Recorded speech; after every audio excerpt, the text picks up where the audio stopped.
Malam ini aku akan menceritakan sebuah kisah lama. Kisah tentang seorang perempuan desa yang kecantikannya justru menjadi awal dari kutukan mengerikan. Kisah ini dikenal oleh orang-orang tua sebagai asal-usul Sundar Bolong. Di lereng perbukitan yang diselimuti kabut, berdirilah sebuah desa bernama Desa Keduwetan. Desa ini sunyi, jauh dari keramaian, dan masih memegang kuat adat serta kepercayaan leluhur. Di desa itulah tinggal seorang gadis bernama Ratna Larasati. Ratna dikenal sebagai bunga desa, parasnya lembut, tutur katanya halus, dan ia memiliki bakat menari tarian Jawa yang diwariskan ibunya. Setiap acara desa, nama Ratna selalu disebut. Namun Ratna bukan perempuan yang haus pujian.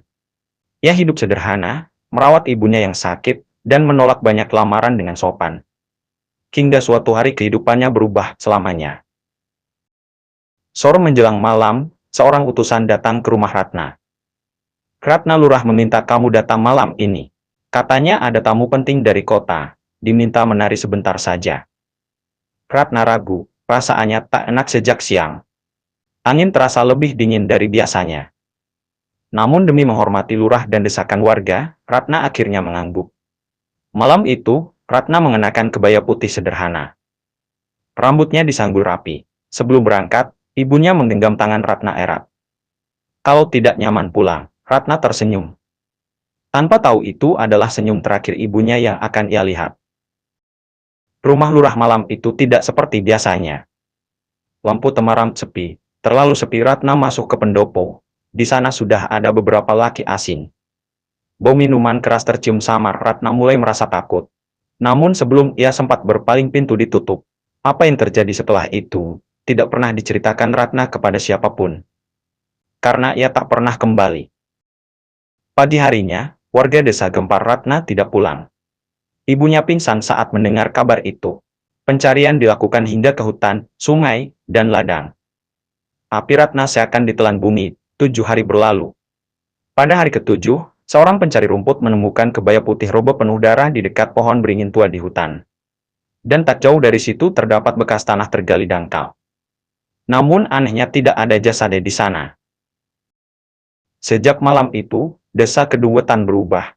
Angin membawa bau melati bercampur amis darah. Anjing melolong tiap tengah malam, dan beberapa lelaki desa mengaku bermimpi didatangi Ratna Larasati, tapi Ratna dalam mimpi itu selalu membelakangi mereka. Dan saat mereka memanggil namanya, Ratna perlahan berbalik, memperlihatkan sesuatu yang tak seharusnya dilihat manusia. Namun apa yang sebenarnya terjadi pada Ratna malam itu?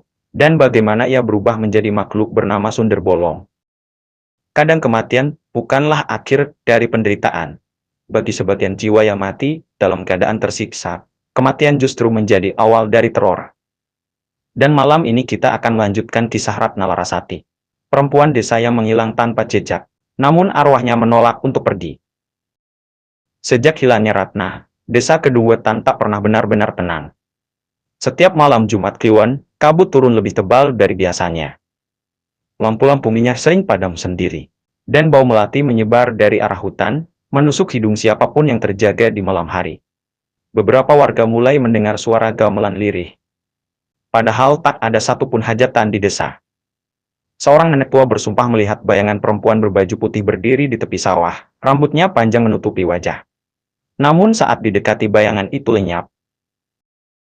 Yang paling aneh, teror justru dialami oleh para lelaki desa. Mereka bermimpi sama. Dalam mimpi itu, mereka berjalan sendirian di hutan. Kabut tebal, sunyi, lalu terdengar suara perempuan menangis pelan. Saat didekati, terlihat Ratna Larasati berdiri membelakangi mereka. Ia menangis, bahunya bergetar. Ketika para laki itu mencoba menyentuh pundaknya, Ratna berhenti menangis, dan perlahan, ia menoleh. Namun sebelum wajahnya terlihat, para laki itu terbangun dengan keringat dingin dan jantung berdegup kencang. Beberapa di antara mereka jatuh sakit, beberapa lagi mengigau memanggil nama Ratna.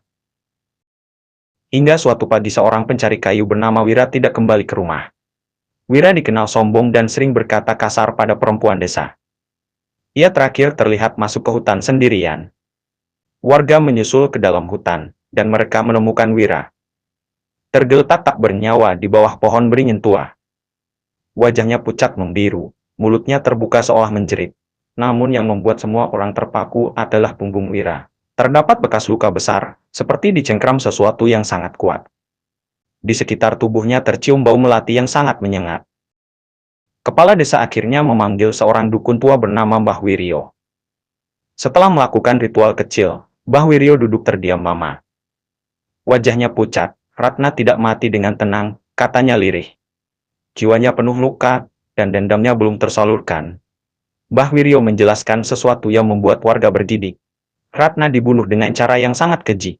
Tubuhnya disakiti dan sebelum mati, punggungnya ditembus hingga berlubang. Luka itulah yang terbawa sampai alam arwah. Arwah seperti itu, kata Mbah Wiryo, bisa berubah menjadi sundel bolong. Sejak malam itu, penampakan semakin sering terjadi. Sosok perempuan berbaju putih mulai terlihat di jalan desa saat tengah malam. Dari depan, wajahnya cantik dan sendu. Ia sering meminta tolong. Meminta diantar pulang. Beberapa lelaki yang merasa kasihan mengikuti perempuan itu. Namun keesokan paginya mereka ditemukan pingsan, linglung, bahkan ada yang tak pernah kembali. Dan semua kejadian itu selalu terjadi di dekat pohon beringin tempat Ratna terakhir terlihat. Mbah Wiryo memperingatkan warga jika arwah Ratna tidak ditenangkan, ia akan terus mengambil korban, dan desa ini akan menjadi sarang kutukan. Namun satu halaman yang tidak diketahui warga. Sundel bolong belum sepenuhnya bangkit, ia masih mengumpulkan kekuatan. Masih memilih siapa yang pantas menerima dendamnya. Dan saat ia benar-benar menampakkan wujud aslinya, tak semua orang akan selamat. Malam itu seorang pemuda desa melihat sosok Ratna berdiri di ujung jalan. Ia memanggil namanya. Perempuan itu berhenti, lalu perlahan berbalik. Dan untuk pertama kalinya, pemuda itu melihat lubang hitam besar di punggung Ratna. Menganga dan meneteskan darah. Tidak semua arwah ingin pergi dengan tenang. Ada yang tertahan bukan karena rindu dunia, melainkan karena dendam yang terlalu dalam. Dan malam ini kita memasuki fase paling mengerikan dari kebangkitan sundel bolong. Sejak penemuan mayat Wira, desa Keduwetan diliputi ketakutan yang tak terucap. Tak ada lagi lelaki yang berani keluar malam sendirian. Jalan desa kosong selepas maghrib, bahkan ronda malam dihentikan. Namun ketakutan tidak menghentikan sundel bolong. Malam Selasa Kliwon seorang pemuda bernama Jatmiko pulang larut dari sawah. Di persimpangan jalan, ia melihat seorang perempuan berdiri sendirian. Kebaya putih, rambut panjang, wajah menunduk. "Bakyu, kenapa sendirian malam-malam?" tanya Jatmiko. Perempuan itu mengangkat wajahnya. "Itu Ratna Larasati, cantik persis seperti dulu." Ratna tersenyum tipis, senyum yang membuat hati Jatmiko bergetar. "Aku tersesat, bisakah kau antar pulang?" Suaranya lirih hampir seperti bisikan angin. Tanpa curiga, Jatmiko berjalan di belakang Ratna. Langkah Ratna ringan namun kakinya tak menyentuh tanah. Kabut mulai menebal, udara dingin menusuk tulang. Saat mereka hampir memasuki hutan, Jatmiko menyadari sesuatu. Tidak ada suara langkah kaki Ratna. "Ratna?" panggil Jatmiko. Perempuan itu berhenti. Perlahan, sangat perlahan ia berbalik. Bukan wajah yang pertama kali terlihat Jatmiko, melainkan punggung Ratna. Dan di sana, menganga sebuah lubang hitam besar, tembus dari punggung hingga dada. Dagingnya membusuk, darah menetes perlahan. Belatung menggeliat di dalamnya. Bau amis bercampur melati menyergap Jatmiko. Saat Ratna benar-benar menoleh, matanya hitam pekat tanpa putih. "Apa kau juga ingin melukaiku?" bisiknya. Jatmiko berteriak histeris dan lari sekuat tenaga. Ia ditemukan keesokan paginya pingsan di tepi sawah. Namun sejak kejadian itu, Jatmiko tidak pernah normal lagi. Ia sering menjerit saat malam, menutup punggungnya sendiri sambil menangis. Lubangnya besar sekali, itu satu-satunya kalimat yang terus ia ulangi. Mbah Wiryo akhirnya membuka semua yang ia ketahui. Ratna tidak hanya dibunuh, ia disiksa beramai-ramai. Dan luka paling parah adalah tusukan dari belakang. Ia menembus tubuhnya hingga berlubang. Itulah yang mengikat jiwanya, ujar Mbah Wiryo.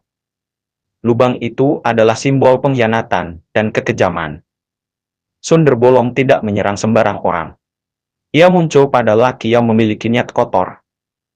Atau ia pernah menyakiti perempuan. Warga mencoba mengadakan ritual penenangan arwah. Sesajen disiapkan, doa dibacakan, namun saat ritual berlangsung, Angin tiba-tiba berputar kencang, lampu padam, dan dari balik pepohonan terdengar suara tawa perempuan. Tawa Ratna sudah terlambat, suara itu menggema. Sesajen berserakan, api padam seketika. Ritual itu gagal. Sejak malam itu, penampakan menjadi brutal. Ada lelaki yang ditemukan dengan luka cakaran di punggung. Ada yang menghilang saat mengikuti perempuan berbaju putih. Dan setiap kejadian selalu disertai bau melati busuk. Mbah Wiryo berkata satu halaman yang membuat semua orang takut. Sundar Bolong sudah sepenuhnya bangkit. Sekarang ia tidak lagi hanya menakuti. Ratna Larasati bukan lagi manusia, ia adalah dendam yang berwujud. Ia adalah luka yang berjalan di malam hari. Dan satu-satunya cara menghentikannya adalah menghadapi kebenaran masa lalu yang selama ini ditutupi. Namun siapa yang berani mengaku? Malam itu, hujan turun tanpa henti, desa kedua tan gelap gulita. Tidak ada satupun lampu yang berani dinyalakan. Pintu-pintu tertutup rapat, semua warga bersembunyi dalam ketakutan. Kecuali satu rumah-rumah lurah. Di pendopo rumah lurah, beberapa lelaki berkumpul. Wajah mereka pucat, tangan gemetar. Mereka adalah orang-orang yang terakhir bersama Ratna malam itu. Selama ini, mereka menutup rapat rahasia itu. Namun malam ini rahasia itu menagih harga. Angin berhenti mendadak, udara menjadi dingin menusuk. Dari ujung halaman rumah lurah, tampak sosok perempuan berdiri membelakangi mereka. Kebaya putih, rambut panjang terurai, bau melati busuk menyebar. Tak perlu bertanya, mereka tahu siapa dia. Ratna, bisi salah satu laki. Perempuan itu tertawa pelan dan perlahan. Ia berbalik. Wajah Ratna pucat, namun cantik. Matanya hitam legam, penuh luka. Namun yang paling mengerikan, lubang besar di punggungnya. Menganga lebar meneteskan darah ke lantai pendopo. Aku hanya ingin pulang malam itu. Suara Ratna bergetar. Tapi kalian menghancurkanku. Para lelaki jatuh bersimpuh, ada yang menangis. Ada yang memohon ampun, namun Ratna hanya tersenyum sedih. Penyesalan kalian datang terlambat. Satu persatu, angin berputar di dalam pendopo. Lampu pecah, pintu terkunci sendiri, jeritan terdengar memecah malam. Keesokan paginya warga menemukan rumah lurah kosong. Tidak ada jasad, tidak ada darah, hanya jejak tangan berdarah di dinding. Dan bau melati yang tak hilang berhari-hari. Sejak malam itu Sundar Bolong tidak pernah lagi menampakkan diri di desa Kedungwetan. Kabut menghilang, malam kembali sunyi. Mbah Wiryo berkata, dendam Ratna telah selesai, namun ia meninggalkan satu pesan. Arwah yang pernah bangkit karena kejahatan manusia, bisa bangkit lagi jika kejahatan itu terulang. Kini, hutan di dekat pohon beringin itu masih ada. Tak ada yang berani mendekat saat malam. Konon jika seseorang melewati tempat itu sendirian, dan mencium bau melati, jangan menoleh ke belakang. Karena bisa jadi Sundar Bolong sedang memastikan, tidak ada Ratna Larasati lain yang harus menderita seperti dirinya. Itulah kisah asal-usul Sundar Bolong, sebuah cerita horor yang terinspirasi dari kepercayaan Jawa. Dan hanya untuk hiburan semata. Jika kalian menyukai cerita ini, jangan lupa like, subscribe, dan bagikan ke teman kalian. Karena masih banyak kisah gelap lainnya yang menunggu untuk diceritakan. Sampai jumpa di cerita horor berikutnya.